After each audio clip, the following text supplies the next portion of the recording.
Hello दोस्तों, स्वागत है आपका फ्रेंड स्टडी सर्किल चैनल में। दोस्तों आज हम बात करेंगे आरआरबी एनटीपीसी के कुछ आज के क्वेश्चंस मिले हैं, उन्हीं को लेकर आए हैं। तो जिन स्टूडेंट्स के अगले चरण में यानी अगले दिन में पेपर है, तो इस टॉपिक से रिलेटेड वो कुछ क्वेश्चन अपना प्रिपेयर कर लें और यहाँ से जितने भी क्वेश्चंस बनते हैं उन क्वेश्चन को अच्छी तरह से कवर कर लें, जिससे आने वाले एग्जाम में उनका ये पोर्शन कंप्लीट तैयार हो जाए। दोस्तों यदि चैनल पे पहली बार विजिट किए हैं तो चैनल को सब्सक्राइब कर लीजिए, जिससे आपको गवर्नमेंट जॉब से रिलेटेड अपडेट मिलते रहेंगे। दोस्तों यहाँ पे क्वेश्चन पूछा था कि मानव विकास सूचकांक 2019 में प्रथम स्थान पे किसका था, किस कंट्री का था। तो यहाँ पे आंसर जो होगा वो होगा नॉर्वे का।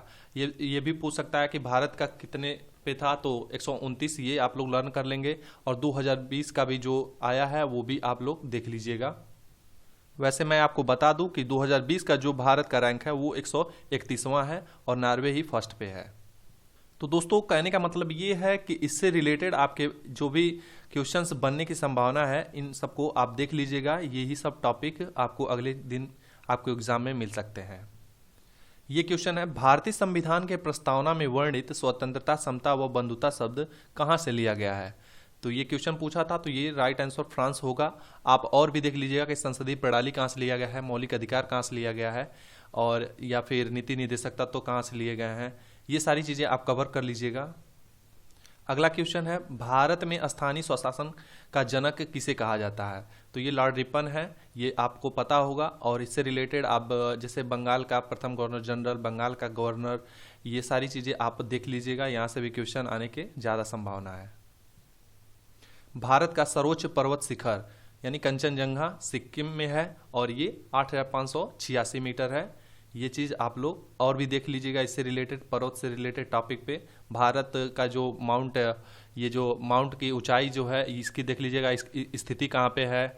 और इससे रिलेटेड और भी, या फिर ये भी पूछ सकता है कि माउंट जो है वो किस प्रकार का पर्वत है। इस तरह से बहुत सारे क्वेश्चन क्रिएट हो सकते हैं, उन सबको आप जरूर नोट कीजिएगा। आपको एग्जाम में उसी से रिलेटेड आपको कवर हो जाएगा। तेलंगाना के राज्यपाल पूछा था, तो आपको पता होगा कि तमिलसई सुंदरराजन हैं। और अदर जो भी स्टेट हैं जो नई नियुक्ति हुई है या फिर पुराने हैं, ये यहाँ पे ये भी पूछ सकता है कि 2019 से हैं या फिर नवंबर में किसका नियुक्ति हुआ है, दिसंबर में किसका नियुक्ति हुआ है। इस तरह से ये सब चीज़ें पूछ सकता है। तो आप हर एक राज्यपाल, सीएम से रिलेटेड जो भी हैं, सीएम हैं वो भी आप देख लीजिएगा, कौन किस पार्टी से है। और ये क्वेश्चन पूछा था कि चूने का पानी का फार्मूला क्या होता है। तो CaOH ट्वाइस इसका होता है। सोडियम कास्टिक सोडा यदि पूछे तो sodium hydroxide NaOH। Sodium bicarbonate पूछ देता है, बेकिंग सोडा या फिर खाने का सोडा, तो NaSCO3। ये भी लर्न कीजिएगा, ये बहुत कंफ्यूज करते हैं। और सोडियम कार्बोनेट एक होता है और एक सोडियम बाइकार्बोनेट होता है। फिर प्लास्टर ऑफ पेरिस आप लोग लर्न कर लीजिएगा। तो इस टॉपिक को अच्छे से केमिस्ट्री में कवर कर सकते हैं, साइंस से रिलेटेड ये टॉपिक है। अब यहाँ पे देख लीजिए कि 2018 का थीम पूछा था विश्व पर्यावरण दिवस का। तो यहाँ पे 2018 का जो थीम है वो बीट प्लास्टिक पॉल्यूशन था, लेकिन 19 में यही बीट एयर पॉल्यूशन है। 2020 में टाइम फॉर नेचर है। और इसका जो आपको पहला जो ये भी पूछ सकता है कि पहली बार कब मनाया गया है, तो 5 जून 1974 को पहली बार मनाया गया था। योग दिवस के बारे में पढ़ लीजिएगा, उसकी थीम बारे में पढ़ लीजिएगा, उसके थीम के बारे में। और भी जैसे साक्षरता दिवस है, इसके बारे में। सद्भावना दिवस कब मनाया जाता है, फिर खेल दिवस कब मनाया जाता है। ये सारी चीज़ें जो मेन इम्पॉर्टेंट हैं उन सबको देख लीजिएगा। अब यूनेस्को में शामिल धरोहर, भारत की जितनी धरोहर है उनके लिस्ट को आप देख लेंगे। वैसे टोटल 38 हैं वर्तमान में। तो ये टोटल ही पूछ सकता है या फिर ये भी पूछ सकता है कि सांची का स्तूप, जैसे आज के क्वेश्चन में पूछा था सांची के स्तूप को कब शामिल किया गया। फिर अगला क्वेश्चन, GST किस प्रकार का कर है। तो GST अप्रत्यक्ष कर है और 1 जुलाई 2017 से लागू हुआ था। यही पूछ सकता है कि GST में कितने प्रकार के कर हैं। फिर ये भी पूछ सकता है कि GST जब लागू हुआ तो RBI गवर्नर कौन थे। ये सारी चीज़ें आप लोग ध्यान दीजिएगा। पित्त रस का स्रावण कहाँ से होता है, यकृत से होता है। तो इसे भी आप देख सकते हैं। यहाँ पे पूछा था कि सर्वग्राही रक्त समूह कौन सा है। तो यहाँ पे AB जो है वो सर्वग्राही है। सर्वदाता पूछेगा तो O जो ग्रुप है वो है। ये पूछ सकता है कि रक्त समूह की खोज किसने की थी, तो कार्ल लैंडस्टीनर ने की थी। कब की थी। फिर उनसे रिलेटेड कुछ टॉपिक आप उसको कवर कर सकते हैं। तो ये सारी चीज़ें आप ध्यान दीजिएगा। और ब्लड ग्रुप आपको पता है, विटामिन्स आपको, फिर बीमारी, वायरस से बीमारी कौन सी होती है, बैक्टीरिया से कौन होती है, फंगस से कौन सा है, ये सारी चीज़ें आप अच्छे तरह से कवर कर लीजिएगा। ऐसा नहीं है पेपर बहुत टफ आ रहा है, पेपर वही आ रहा है कि जो आप पढ़े रहेंगे आपके सिलेबस के अनुसार ही आ रहा है। और दूसरी चीज़ कि सभी जो स्टूडेंट हैं लगभग, यहाँ तक कि अटेम्प्ट की बात करें तो 70 से 80, ये एवरेज की बात करें तो 70 से 80 क्वेश्चन लोग अटेम्प्ट कर रहे हैं, ये अनुमान पूरा पता चल रहा है। कई लोग 85 भी कर रहे हैं जिनके मैथ्स भी स्ट्रांग है, रीजनिंग भी स्ट्रांग है। वैसे टाइम तो एसएससी की अपेक्षा इसमें ठीक ठाक है। एसएससी में तो आपको पता ही है कि लगभग 60 मिनट होते हैं, लेकिन इसमें जो है आपको 90 मिनट मिल रहे हैं। तो इस वजह से आप इस चीज़ को ध्यान देंगे। और 70 प्लस 100% एक्यूरेसी तो नहीं कर सकते हैं, एक्यूरेसी थोड़ा गड़बड़ हो सकता है, लेकिन आप कोशिश करेंगे कि कम से कम आपके क्वेश्चन गलत हों। जो क्वेश्चन आए उसी चीज़ को अटेम्प्ट कीजिएगा। यूएनओ के बारे में पूरी तरह से आप कंप्लीटली इसको याद कर लीजिएगा कि गठन कब हुआ है। इसके महासचिव जो कि पूछा हुआ था आज के क्वेश्चन में, एंटोनियो गुतारेस जो हैं, कहाँ के हैं एंटोनियो गुतारेस, इसमें अस्थाई मेंबर कितने हैं, ये सारी चीज़ें आप कवर कर लीजिएगा। यहाँ पे इंटेल 9 क्या है पूछा था क्वेश्चन, तो ये प्रोसेसर है।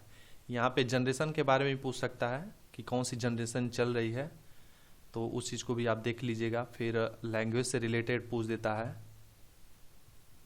अगला क्वेश्चन जीएसटी का फुल फॉर्म पूछा था, तो गुड्स एंड सर्विस टैक्स, इस चीज़ को आप जीएसटी से रिलेटेड जो भी हैं उन सबको देख लीजिएगा। गीत गोविंद के लेखक जयदेव, और भी जो फेमस बुक्स हैं हिस्ट्री की, तो उन सभी को आप लर्न कर लेंगे तो बेहतर होगा।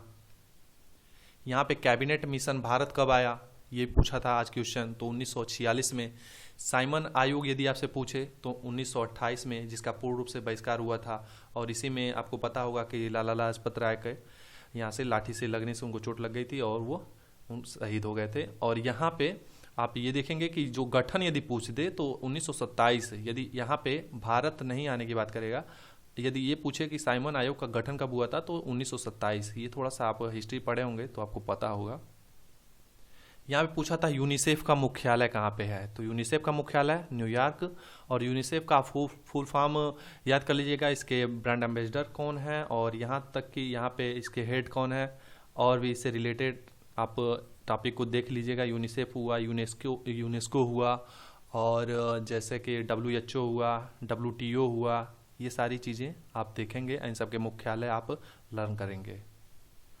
यहाँ पे HLL का फुल फॉर्म पूछा था, तो हाई लेवल लैंग्वेज HTTP का भी पूछा था, तो हाइपर टेक्स्ट ट्रांसफर प्रोटोकॉल, ये भी आपको पता होना चाहिए, आप देख लीजिएगा। WWW पढ़ लीजिएगा, उसका भी फुल फॉर्म पूछ सकता है। ये तो मोस्ट रिपीटेड क्वेश्चन है कि गांधी जी कांग्रेस का अधिवेशन कहाँ वाला किए थे, तो 1924 जो कर्नाटक बेलगांव में हुआ था, उसकी अध्यक्षता गांधी जी ने किया था। केवल एक ही ये अधिवेशन उन्होंने किया था। 1916 वाला याद कर लीजिएगा जो लखनऊ में हुआ था। फिर सूरत वाला याद कर लीजिएगा 1907, जिसमें गरम दल नरम दल विभाजित हुए थे। भारतीय संविधान के जनक अंबेडकर, ये भी पूछ सकता है कि प्रारूप समिति के अध्यक्ष कौन थे, तो ये भी भीमराव अंबेडकर, ये पूछ सकता है। इनसे रिलेटेड बहुत सारे टॉपिक हैं, तो यदि आप पॉलिटी पढ़े होंगे तो वो भी आप कवर कर सकते हैं। आम का वैज्ञानिक नाम मैग्नीफेरा इंडिका, और भी बहुत सारे आप साइंस बुक्स में देख सकते हैं। मेढक का पूछ सकता है, राना टिग्रीना हुआ, बिल्ली का, कुत्ता का, हाथी का, आदमी का पता ही होगा आपको, इन सबको आप देख लेंगे। करंट में शिक्षा मंत्री जो केंद्रीय शिक्षा मंत्री है रमेश पोखरियाल निशंक, इनके बारे में आज पूछा था। तो और भी जो कैबिनेट में है, जैसे गृह मंत्री कौन है, वित्त मंत्री कौन है, ये सारी चीज़ें आप लोग देख लीजिएगा। केंद्रीय खाद्य प्रसंस्करण मंत्रालय के बारे में देख लीजिएगा, किसने इस्तीफा दे दिया है। और यहाँ पे सार्क आप देख लीजिएगा, तो सार्क यदि फुल फॉर्म आपसे पूछे तो the South Asian Association of Regional Cooperation, और इसका जो हेड क्वार्टर है काठमांडू में है। 1987 में गठन हुआ था, और इसमें टोटल जो वर्तमान समय में है वो 8 मेंबर हैं। ये 8 मेंबर आज पूछा था, तो ये भी दे सकता है कि ऑप्शन दे देगा और पूछेगा कि इनमें से कौन कंट्री इसमें शामिल नहीं है। तो ये याद कर लीजिएगा, अफगानिस्तान, बांग्लादेश, भूटान, इंडिया, मालदीव, नेपाल, पाकिस्तान और श्रीलंका। तो ये कुछ क्वेश्चंस मिले जो मैंने आपको बताने की पूरी कोशिश की है। और दोस्तों, इससे रिलेटेड जितने भी आपके क्वेश्चन बनते हैं उनको कवर कर लीजिएगा यदि आपका आगे एग्ज़ाम है तो। आरआरबी एनटीपीसी वाले स्पेशली इस बात को ध्यान देंगे।